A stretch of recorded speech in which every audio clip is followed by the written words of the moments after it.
Bakunzi ba Heaven 2 mbanje kubaramutsa amahoro ya Yesu Kristo abane namwe.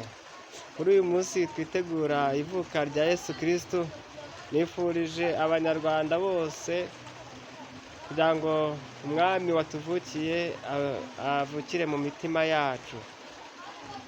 Nkaba nifuza yuko tugiye gusangira ubutumwa kuri ino tariki 25 z'ukwezi kwa 12 2021. Kuri iki gihe twitegura kwinjira mu mwaka mushyashya wa 2022, urubuga rwa Heaven 2 rubifurije umwaka mushya muhire. Njyewe urimo kuganira namwe mvugana namwe nkaba nitwa Iryamukuru Modeste. Muri iki gihe nkaba mboneyeho